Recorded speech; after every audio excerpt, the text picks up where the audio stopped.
Hey, so we're back with the Polyend Tracker, and you probably heard this situation before where you have a nice little loop and you want to make a full song and you start arranging, but it somehow sounds dead or it's got a loopish and it's not really going anywhere. So I have a bit of a structure that I follow when I want to take something into a full song, and we're going to look at a couple of arrangement types, and probably not musically the right way to look at it, but really analysing their energy level and then using techniques on the Polyend Tracker, how we can morph those little loops that we made. And I will say, definitely watch the video up here because that's a precursor to this one where we actually set up some nice patterns to do the housekeeping for making arranging a lot easier. But we actually morph those patterns into our arrangement. So by the end of this video, we'll have a full song. So let's get straight into it.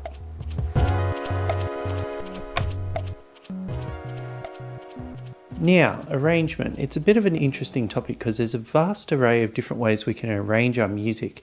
But I'm just going to focus on two that I find really useful. They're usually the basis. We have like a electronic music sort of style, which has its own naming. And we have like a more sort of traditional like verse, chorus, if you ever heard them. But the blocks are kind of similar. So I'm going to draw out the electronic dance music first. So usually with a EDM beat, we have the intro. And then what usually happens is we have the main section, or we have that as a break. So this is sort of like the bread and butter of our song. And then we have a section that actually builds up. So this is where you usually hear the snare rolls or leading up to the beat.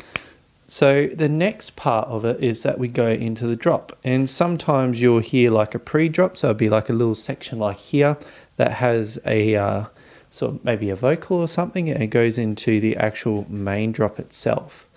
Now from that, this usually keeps looping or expanding on itself, so we can use layering to change up that, but we usually see the same sort of cycle happen again. So then it goes back into the build, and then we could have another pre-drop, and then we lead it into the drop.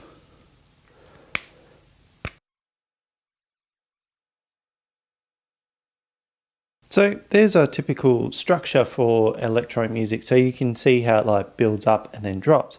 But if we were to draw out the curve of what this sounds like, I'm just going to grab a new texture. So the intro and outro, we lead into like from nothing.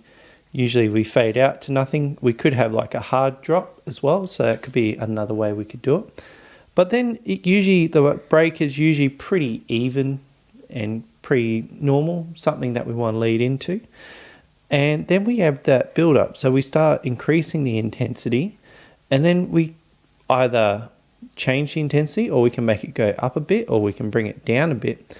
But we want to create these sort of contours, because what we want to avoid, if I grab a different color, is if we keep it all the same energy, it doesn't matter what we do. If a listener hears something here and doesn't hear there's like a change in the energy of the song, it just appears that that's the norm. And what we want to try and do is trick the brain into thinking that the lower sections are a lot easier. Then we can say that these sections are a lot more important than these sections. Or you can have the reverse, where it's like you get this crazy build up going, and then we take out everything, and then you have like this really minimal beat to carry the song. And similar to the first section, maybe we was doing really high intense stuff up here, and we could bring that down. Same thing, we can bring that down. We could have like a bit of a lull, so it can like make it assume that it's going to fade out. Same thing, we'll build it up, and then we'll keep the drop quite intense, and then we come back onto the outro. So we have this nice curve, and there's a few different ways we can sort of arrange that structure. And that's just one style. So this is more the electronic music art. We have these loops that go through. So this is where we have the group, they want to dance. So you're putting on tracks that they might be familiar with, or something that might surprise them. And you want to give say this song is played by DJ. Having these two sections here allow them to mix in and mix out. So they're usually 8 bars long. and these usually range between 8 to 16 bars each. So in music terms, what we've done on the tracker, with the initial patterns is we got them 8 bars long, so we can set per pattern, or we can double up on some of these points to extend those patterns out. Now, for more of a traditional one where we've got choruses and verse, we still do start with that introduction. And then this is where we come into the verse. And the verse is quite similar to the break, so it's more like a filler. It's sort of like, it's more putting the song together.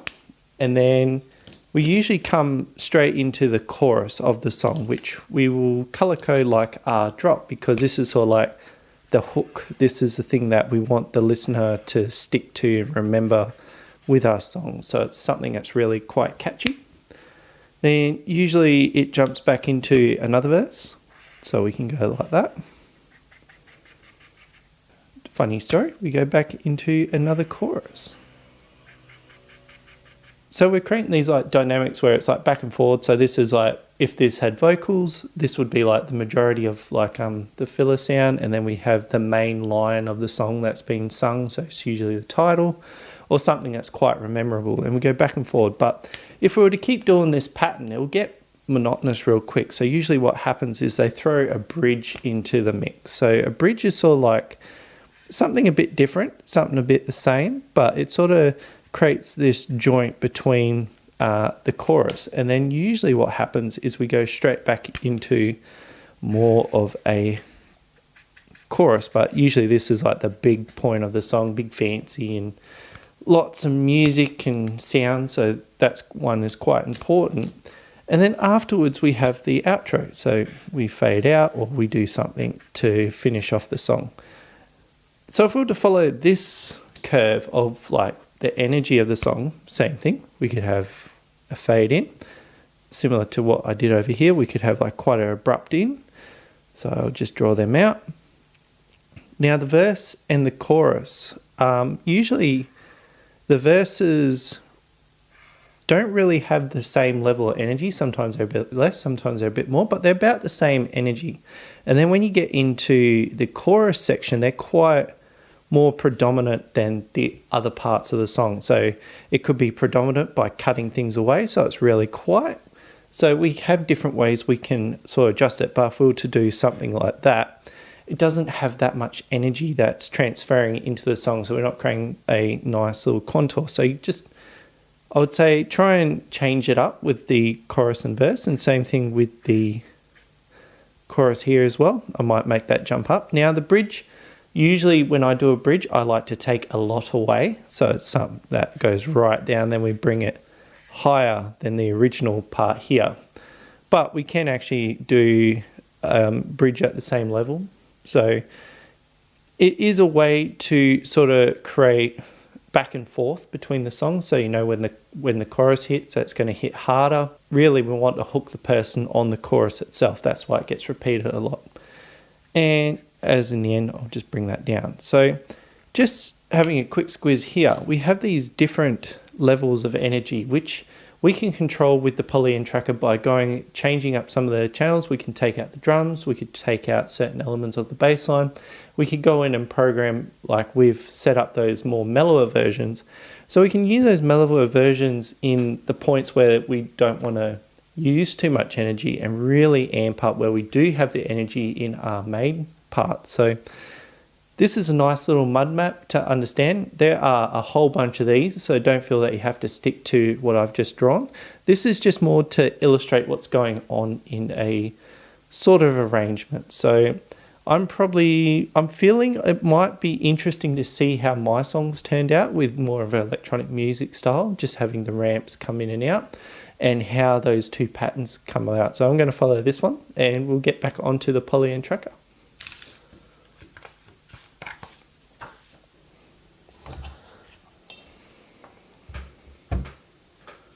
Cool, so we have a nice little arrangement here, and what I might do is just sneaky him under here so we can sort of see what's going on. Cool, so we've got our reference up here. It is covered by the cables, but don't worry about that. We understand what's going on up here. But what's happening in the song mode? Now, if you ever haven't used trackers before, what happens is, I'm just going to jump into record mode and start adding some slots. These patterns are controlling what's happening in these patterns here. So as we can see, we've got pattern 1 there loaded. But if we go and say make that a pattern 2 or pattern 4, and we got pattern 5, which I know has no information on it. So what it's doing is referencing these points here. So when it's referencing those points, we can use that as a way to lay out our song. We're not focused on blocking everything out. We can make certain sections in here. There's a few different ways we can work, but one way I like to work is I do a bit of housekeeping, and really what I'm going to do is I'm just going to set that back to 2, and I'm just going to go add another and then press this button here, and 4, and I know 5 doesn't have anything. So I have all those patterns loaded up from our pattern editor. So all these ones here are loaded up because that's all the song information I'm going to be working with. And then what I'm going to do is go back up to the top. I'm going to add a new slot, and I think I want to make that pattern D, which is hexadecimal, which is D or 13. So I'm just going to go, there we go. So what that's done is that I know that in the pattern editor, this line here is going to be all my working information for the song. And then any of these spots underneath are going to be all my song information. So if I'm playing this live or in the performance mode, I know where certain things are going to be. But when it comes to the song mode, I can just quickly go and I can start arranging my song. So first off, we're going to start with the intro, which I want it to be a very low energy thing.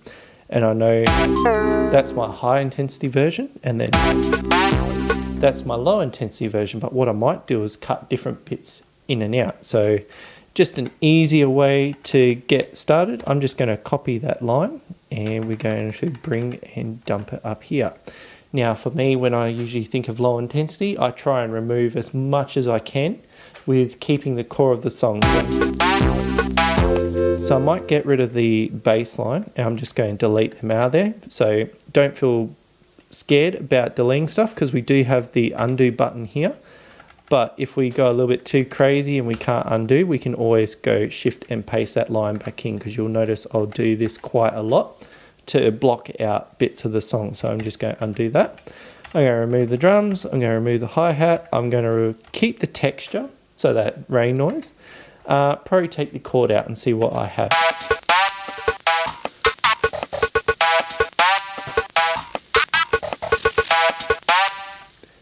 And what I might do is, I feel that's a bit long for a intro. I might bring that bass in halfway through.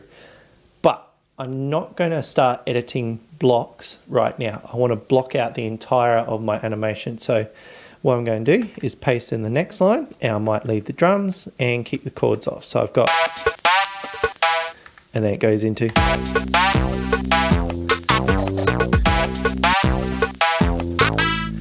So I think we can jump into the more high intensity one. So I'm just going to copy and paste that. So we're more leading into this spot here. We've got one bar that is doing a section, and I'm going to copy that high intensity version. So copy that line, and we're going to bring that up here.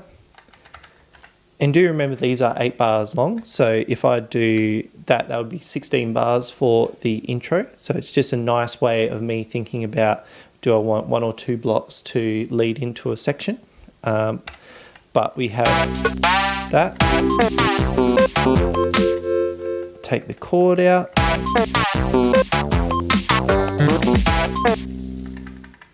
Actually, we'll see how it goes without the hi-hat.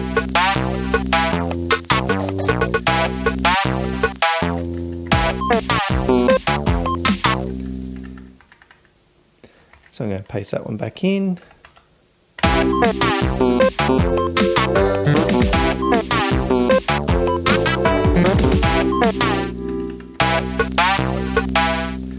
Cool. And what I might do is use this 4 bar here, and I'm going to make the build-up. So I'm just going to paste that line back in. I'm going to keep the hi-hat. So as you can see, every new line has something new coming in. But I'm going to do probably make that a snare roll coming up, but as I said before, I'm not going to touch the blocks. But this line here I am going to touch because there is a nice little thing to have on hand when you're working in trackers, and that's just a line of off command. So I'm just going to play that line. There's no information there. And what I'm going to do, go into record, and I'm just going to use the off command. We do have access to the cut command. So if you remember in the melodies tutorial, we were talking about using these to cut and change the song way it cuts out. But I'm going to make a off command. So I'm just going to copy and paste all across here. So if we go back into song mode, let's play through. All right, we're letting it play through, and it should cut everything out. And it's not like a hard cut where everything's cut off, but now I know that line is got all my off commands. What I might do, because it's not shown, it won't highlight that there's an off command in this pattern. I'm just going to copy that line. And if I come down to here, I know 5 doesn't have any information on it, but I'm going to make that my off command. And then I can add an extra line down there. So I know this has all my off commands, so I can come down here and copy and paste them up, which you'll notice when I'm like fading sections out, I'll block out. So, pretty sure I've come in a bit hard into the song, so I might do the build up and we do into more of a simpler.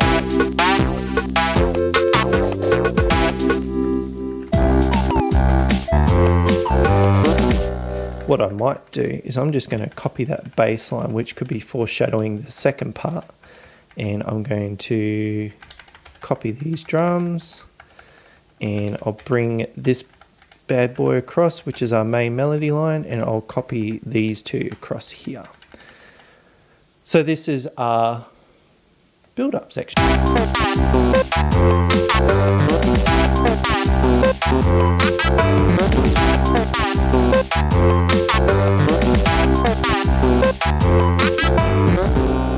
So that's our build-up, and now we want to lower the energy right down. So what we could do, I might just copy this line because it's got majority of the information, and really what we're trying to do is make something new and then we change it to something different. So pulling from the previous line and then start augmenting it. We can change a few things to see how it sounds. Usually when I start cutting away to drop the energy back down, usually when I'm leading out, I'll cut the drums to see how that sounds. That bass line's got to go, it's too heavy.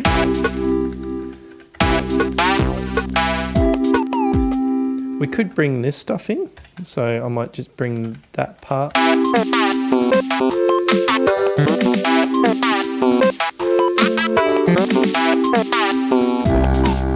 Actually, we could bring in the second melody line now because we're in the second part of the song.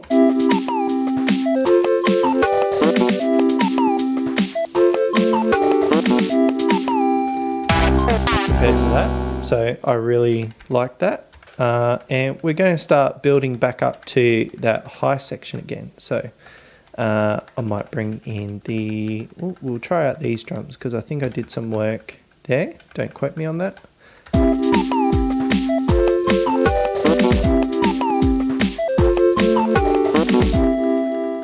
What else do we have down here?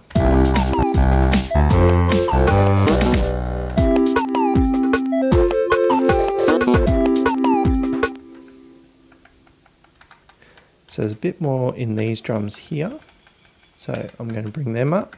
And then I'm just going to copy this line, going to duplicate because that'll be our build up. And then I'm going to copy this because that's our off commands. And I'm going to paste this line here because this is our most intense part of the song.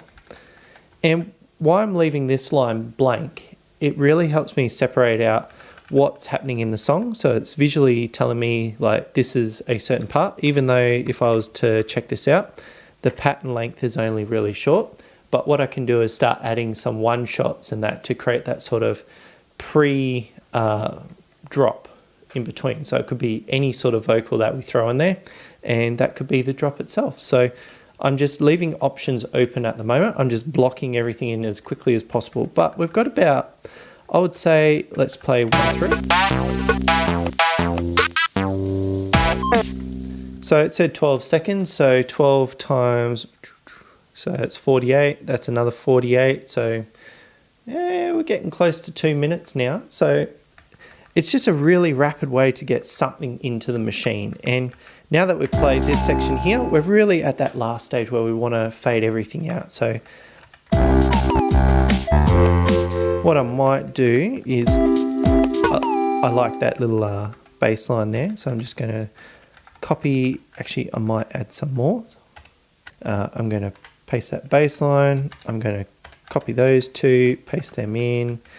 I might blend it with the original melody line. Actually, we'll go with a softer melody line from the original section. And I'm just going to copy those, paste them, and copy this entire line here because we just want to make sure everything gets cut off. Now, it's not so much of a problem for the drums because the drums are like a one shot, you go whack and that's it, the sound stops. But with the pads, if you let them run, they'll just keep running. So having these sort of pauses to know that things are going to get cut off at a certain point, it's really handy. So I'm going to listen to this little section here and see how it turned out.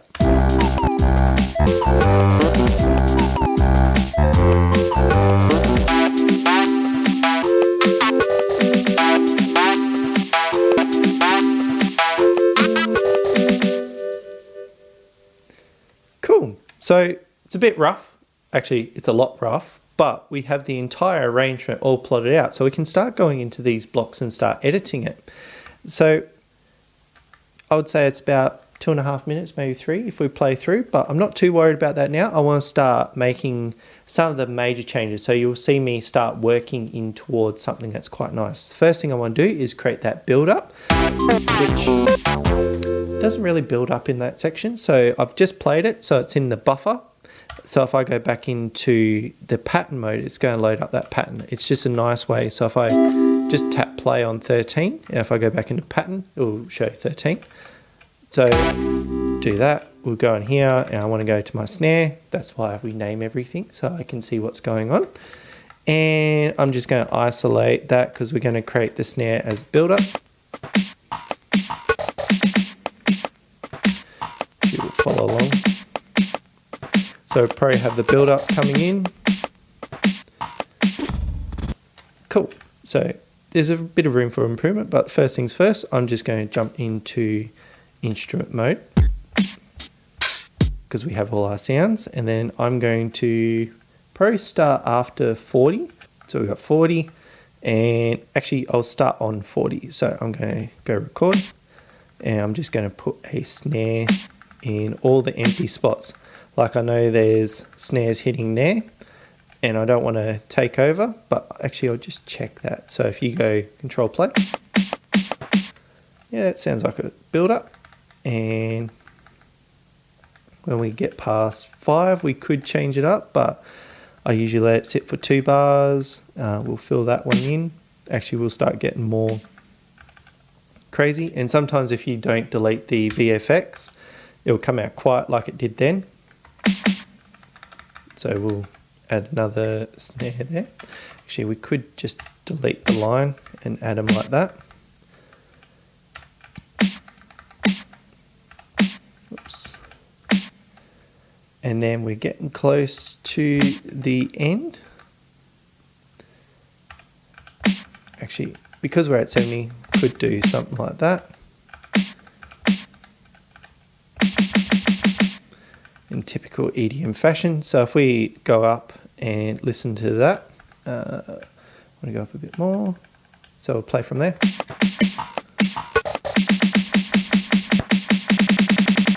So there's a bit of areas that need a bit of work. So that's one of them. We want the snare to come through. So we have snare there. So that means snare there. We'll delete that line. Put a new snare, whoops, and then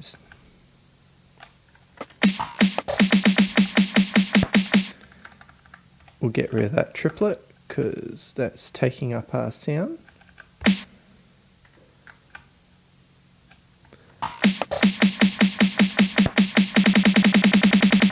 Now one of them gets cut out, which would be from that. And we'll get rid of that M command because that's going to cause problems. That was nothing. We're going to go into note and we're going to highlight up to, say, about 6. So when we have the snare fill, it's gone off, and then when it gets to the last 2 bars, it'll actually start increasing in pitch. So what I'm going to do, use the fill command, and I'm going to say on every note that we have, I want to do a chromatic might work. We could do a major or minor just to follow along with the song. I'm just going to see what a chromatic scale does, but I do want that to be C5 because that's where we've started from. But I'm going to jump this one up to C6 and see how that sounds because we can undo this and see how it turns out. So I've got that selected now. So if I...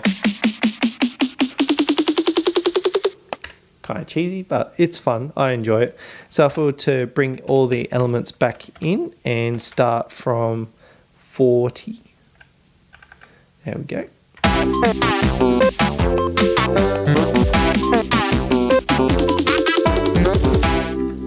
And then if it was to come into that section, it'll cut out and then we'll have that. Now this part here was our other build up. So I'm just going to copy the snare block here as we did name our stuff. Our names come up here as well. So it's really easy to navigate. So really all the housekeeping was coming to this point where we can visually see what we've done and making it a lot easier to arrange with. So, and I'm just copying and pasting blocks around. So now I've got that part there. Just playing through.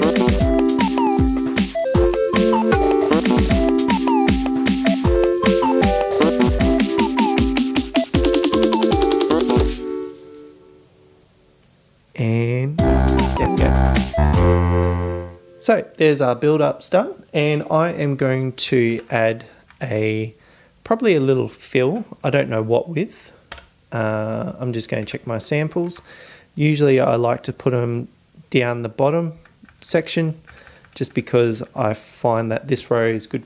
Like that's where all my like texture sounds are. Let's see what I've got. Cool. So I made something with an instrument and it sounds a bit better when it's higher. So I'm just going to delete it from there. And where do I usually like to stick my vocals? Like I want certain things to carry through. Actually, I probably want my texture to carry through, so I'm just going to remove that off command there. We do have that melody line 2 free, which is usually a spot I put it. I could put it over the main melody line because I want that main melody to cut out quite abruptly. So usually I'll put it there. Oops, I'm going to make sure that you used a vocal drop. And that is right. So if we play that now.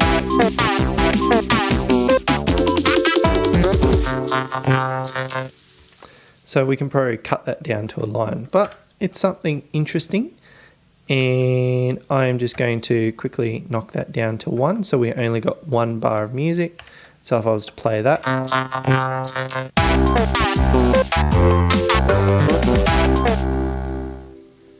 Cool. And as we can see, we know where that vocal line is because there's only 1 block on that line.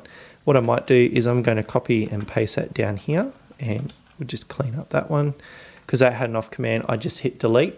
I'm going to play that, and I'm probably going to just tweak it a little bit. So make that 1 bar, and we've got that. And what I might do is make a roll down halfway through and see how that turns out. Because yeah, I just like experimenting and throwing different commands on everything. So if I make that that's velocity and that's a note down. So if I make that,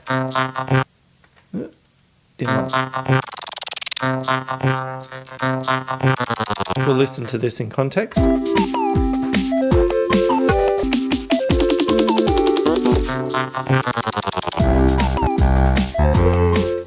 We'll see how it goes the other way.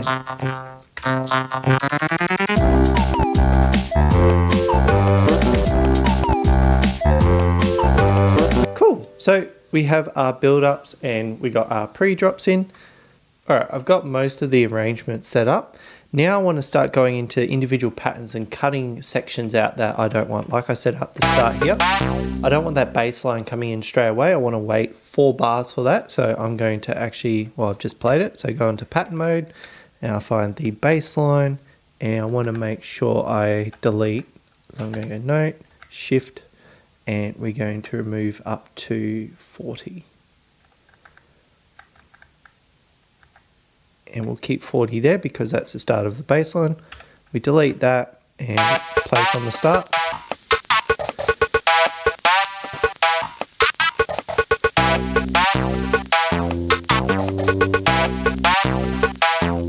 Cool, so we got 4 bars and then the bass line comes in. What I might do as well is create a volume sweep in for this noise texture as well. And we can do that in a very particular way. We can do volume sweeps, we can also fade in. And what we can do with the tracker, if we know that we've left certain lines out for the FX commands, we can actually create a fade in using the fill tool. So I'm just going to go up to 40 as well.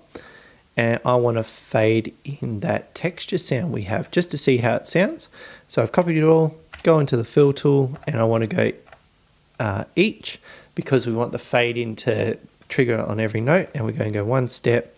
I'm going to pick the volume command and I'm going to go between from 2 to 30 is usually a good number to start with to make sure it's not too loud.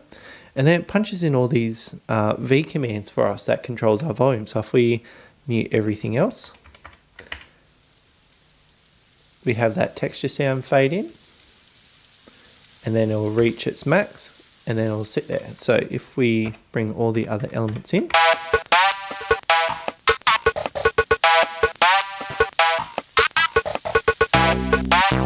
cool. So we have a nice little build up in our introduction here. And same thing with the outro. I felt that was a bit too abrupt. It didn't land on a nice note. So if I play that again,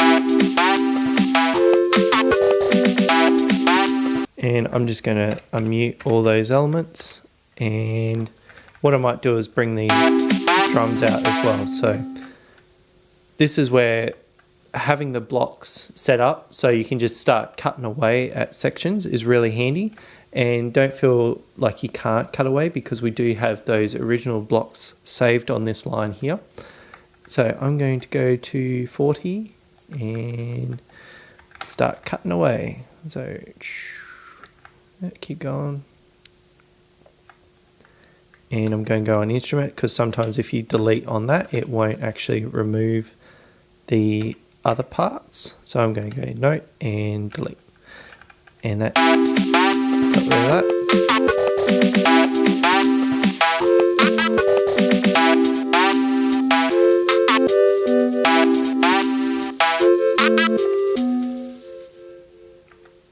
And I want this part here, that's the part I'm hearing I want to finish off on a high note. So I'm going to go back in the song, play that line, and I want to copy the start of this melody, which is that C. So I'm going to copy that, and I'm going to come back in here, play, pattern, and I'm going to paste that there. And I'm just going to fix up that because that, oh no, there's cut commands on the other one, but just to be ensured that it will stop, I'll do that. And I want to copy, highlight that section, fill, and do the fade out here.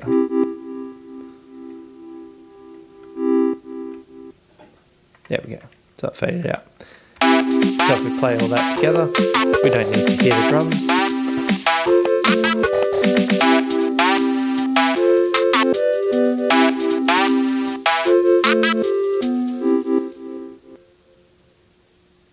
Probably a bit harsh, abrupt out, but we're really getting close to that nice ending. So what I might do is I'm just, whoops, hitting the wrong buttons. I'm going to copy, probably delete it as well, and I'm going to paste it on 1, and then it'll fade out to nothing. And there we go, we have our fade out. And there's a lot of this repetition trying to hear it and then see if it sounds good.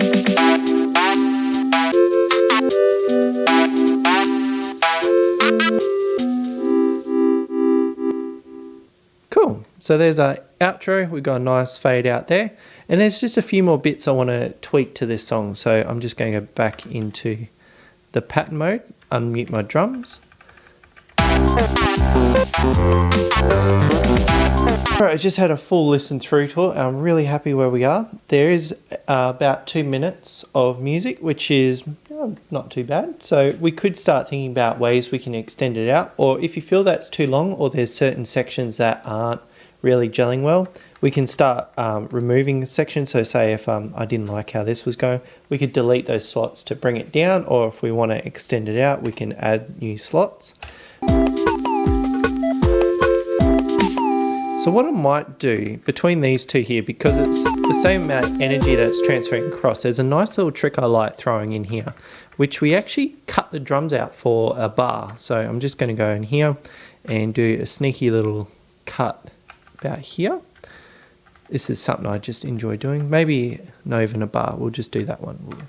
And remove them. So if I hit play now. So it's a little gap, but when we actually... So when we actually play it in here, because these two bits are section, but we're doing a little bit of a dip before we come back into the section.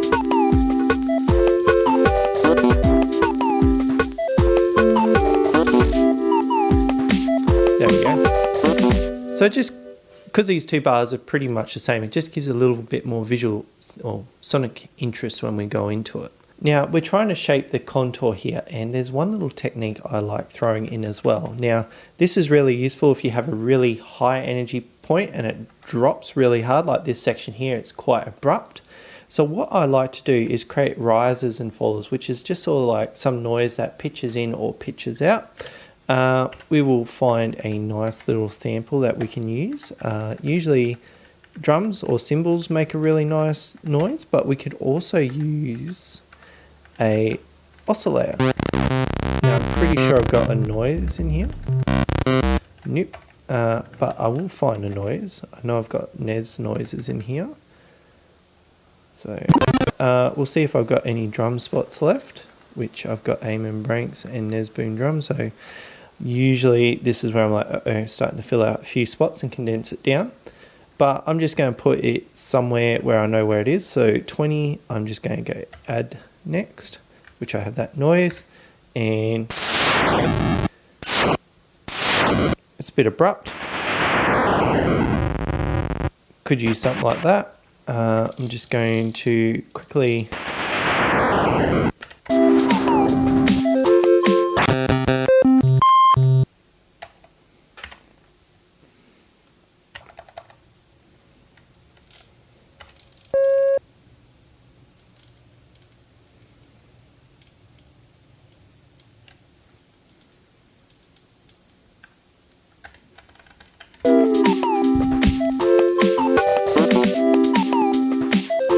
So I did a little work and I didn't really like how that noise sound was going, so I made this little ramp down. Sounds like someone fell down a hole, but I'm just going to unmute everything. It sort of fits in the context of what's going on in the song, so don't feel that it has to be a noise sound. Experiment with making rises and fallers. But now that I know that block there is the fall, I might put a second one there because that's our main sound, and then it leads into that section there. So it's a nice way to bridge. Now the last thing I wanted to talk about, something I probably don't need to do with this song because it is quite intense by itself, like there's a bunch of elements coming on, is more about the live play that we can do in this. Because I've got this blank space here, say I wanted to add a second melody, and this is a nice way to feel like you're playing or using the instrument itself. Now I'm going to actually just play this in a off pattern, so this has no information in it, and say I wanted to play something live, we can actually go record and then play, and then it'll give us a count in, and then we can actually start playing.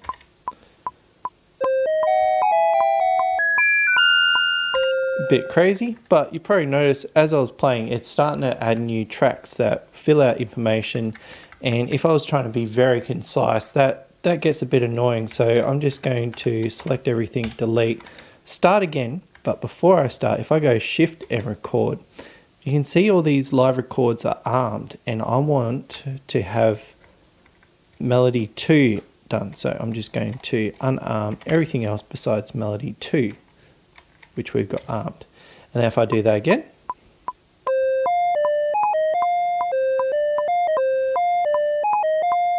so it doesn't matter what I do now, every note that I play is going to be in that track. So if I start, so there's a few ways we can control these pads to help with our live playing. So if we go into config, we have a few options in here. So one of them is pad scale. So right now they're chromatically set up. So if I play any note here, you can think of it as an octave on the keyboard. We have all the white and black keys. So if you step through, so we've got C, C sharp, D, D sharp, E, F, right through. Sometimes I might just want to play on the black keys, or sometimes I want to play on the white keys, and we can pick a major or minor sound. So if I go change, we've got all these different ways we can control our scale, which has a distinct tone. So if I pick a major scale and we apply that, go back to our pattern mode. Cool, but it's sort of like a, it keeps wrapping around. So we've got C3, C4, and then C5s here. So you guys sort of realize how the pads are laid out, and we can control that too. So the pads layout, because I'm playing a major scale, if I set that to, say, we'll set that to 7 or 8. I'm pretty sure it's 7. We'll apply that, go back to our pads, we'll check it. And if we look at C4, and we've got C4 there. So if we play through our major scale, and if we get to there, then we know this note here is the same note as this note here. So we can keep going up.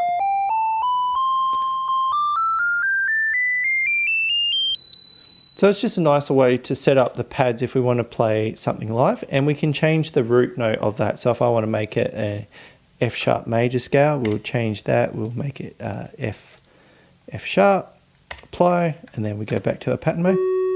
So we start on the F, and if we look here, it's got all the notes laid out. So it's just a nice way if we want to play some live stuff going in, we can start playing like that. You don't feel that you have to do this, it's just something nice. And if you want to play without the metronome, say you got drums on the background, you want to live play to them, you can actually change it in the metronome setting. So you can actually say we don't want to hear that metronome, we can turn it off.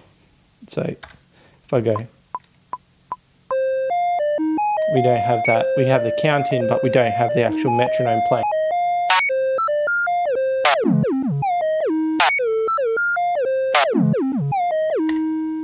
So we can start live editing the sound itself.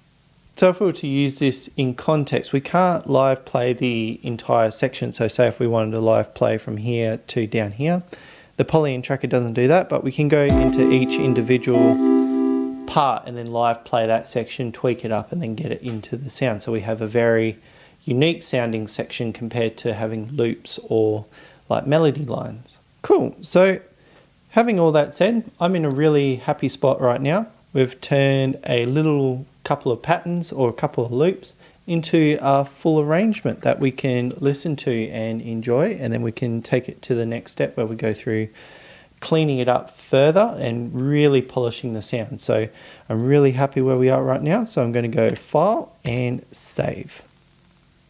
All right, so I hope this has given you a bit of food for thought with the Polyend Tracker, because really, I only showed 1 or 2 things I really like doing in certain areas. So it's like the risers and fallers, making the drops, the build-ups and all that. And really what you should be doing is listening to your favorite songs and seeing how your artists are doing those transitions or changing the energy of those songs, because you can take those ideas, put them in your tool belt, and then apply it to the Polyend Tracker and really try out some really cool ideas. And doing that will build out your much broader kit on making music. So what I want to say now is we have a full song on the device. This is a really good point to be in, and there's a few issues here and there. It's a little bit clunky. There's a few things I want to clean up. So in the next video, we're going to focus on the mixing side of things. So how do we make our instruments sound better? How do we bring the tracks together so we have a bit of a dynamic range and a bit of a like making sure things aren't pitching out? And yeah, really we can do that on the tracker itself. So what I want to say is if you found this video useful, definitely give it that thumbs up because it tells the algorithm to point it to other people, and definitely arranging is one of those ones that I feel the tracker workflow, you can get stuck in the nitty gritty of things and get lost. So definitely having that block out mindset to get something together, I find that really useful. So if you want to help, definitely give it the thumbs up. And if you want to support what I'm doing here, I do have these very nice shirts down below, so just click the link. And yeah, really, I quite enjoy this little series, so I hope you found this really useful, and I look forward to seeing you next time.